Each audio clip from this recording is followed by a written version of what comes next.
Unohdamme välillä, etteivät metsät ole itsestäänselvyys. Suomessa metsää on tällä hetkellä paljon, 72% pinta-alasta, kun koko maailman pinta-alasta metsää taas on 30%. Metsien määrä ja monimuotoisuus uhkaa kuitenkin vähentyä, koska emme suojele metsiämme tarpeeksi. Liian suuri osa metsistä on talousmetsiä, eli alueita, joilta on hakattu luonnontilainen metsä. Tilalle on istutettu lajeja, joista ihminen hyötyy taloudellisesti. Metsästä on valtava taloudellinen hyöty Suomelle. Tällä hetkellä metsä tuottaa miljardeja vuodessa. Metsästä saadaan paljon raaka-aineita, joita ovat muun muassa puu, josta voidaan valmistaa paperia ja huonekaluja ja paljon muuta, marjat ja sienet, ksylitoli sekä kasvit ja erikoisluonnon tuotteet, joita voidaan hyödyntää lääkkeissä ja kosmetiikassa. Metsät työllistävät kymmeniätuhansia ihmisiä, joihin kuuluvat esimerkiksi metsäkoneen kuljettaja, metsäsuunnittelijat ja metsätalousinsinöörit. Suomessa on myös 600 000 metsänomistajaa, jotka tienaavat metsillään. Metsää ei kuitenkaan pidä nähdä pelkkänä tulonlähteenä. Jos käytämme luonnonvarojamme liikaa, emme jatkossa voi hyötyä metsistä yhtä paljon. Suomen metsät ovat koti yli 20 000 lajille, jotka kärsivät siitä, että metsiä hakataan. Etenkin vanhojen metsien väheneminen uhkaa monia lajeja. Niissä olevat lahopuut ja iäkkäät puut ovat elinehto lukuisille lajeille. Lajit ovat riippuvaisia toisistaan. Yhden lajin sukupuutto merkitsee hankaluuksia toiselle. Metsä toimii hiilinieluna. Puut sitovat ilmaa kehään hiilidioksidia ja auttavat siten ilmastonmuutoksen hidastamisessa. Metsät ovat virkistäytymispaikka ja ne lisäävät monen ihmisen hyvinvointia. Suomalaiset tykkäävät esimerkiksi marjastaa, sienestää, metsästää ja lenkkeillä metsissä.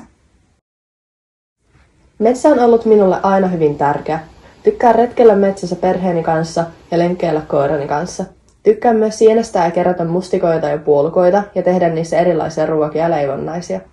Yleisesti tykkään myös vain kävellä ja oleskella metsässä, sillä siellä on rentouttava ja rauhallinen tunnelma. Metsässä pystyn huonon päivän jälkeen selkiyttämään ajatukseni ja kohottamaan mielialani. Metsässä oleskelu on ihanaa ja jotenkin terapeuttista ja haluan, että ihmiset voivat myös tulevaisuudessa nauttia metsistä. Minusta metsään on ihana mennä rentoutumaan ja nauttimaan luonnon äänistä. Itse tykkään käydä metsissä kävelyillä ja poimimassa marjoja ja sieniä. Niistä on kiva jälkikäteen leipaa erilaisia asioita. Kävelyillä on mukava nauttia luonnon rauhasta ja äänistä. Nautin myös todella paljon metsässä retkeilystä. Siinä on jonkinlaista rauhaa herätä aamulla linnun lauluun ja metsän raikkaaseen tuoksuun. Koen olevani luova ihminen ja koen saavani metsästä inspiraatiota maalauksiin ja piirroksiini. Metsä on minulle enemmän kuin vain paikka. Se on ikään kuin mielentila. Siellä tuntuu, että on helpompi hengittää. Yritän elämässäni panostaa vähemmän turhiin tavaroihin ja enemmän kokemuksiin. Metsä auttaa minua uskomaan, että selviän vähemmälläkin ja minulla on jo kaikki, mitä tarvitsen. Metsä auttaa myös irtautumaan hetkeksi puhelimesta, jotka ovat nykyään liian iso osa nuorten elämää. Erityisen merkityksellisiä minulle ovat metsälenkit koirani kanssa. Metsällä on myös sosiaalinen merkitys. Olen tehnyt perheeni kanssa paljon mukavia metsäretkiä. Toivoisin, että voisin jatkossakin nauttia metsistä yksin sekä jakamalla erityisiä hetkiä muiden kanssa. Jotta voimme suojella metsiä, ihmisten täytyy ensin arvostaa niitä. Siispä seuraavan kerran, kun menet metsään, katso ympärillesi ja muista, että metsä ei ole itsestäänselvyys. Metsien suojelu on meidän kaikkien yhteinen tehtävä, mutta tässä joitain asioita, joilla voit itse vaikuttaa metsien monimuotoisuuden säilymiseen. Kun menet metsään, kunnioita luontoa. Älä tuhoa mitään, älä esimerkiksi potki sammalia. Voi kestää vuosikymmeniä tai jopa vuosisatoja, kun ne kasvavat takaisin. Muista myös korjata jälkesi. Älä jätä roskia metsään. Älä tee nuotiota metsäpalovaroitusten aikaan. Vie metsään linnunpönttöjä ja hyönteishotelleja. Mene läheisten kanssa metsään keräämään roskia.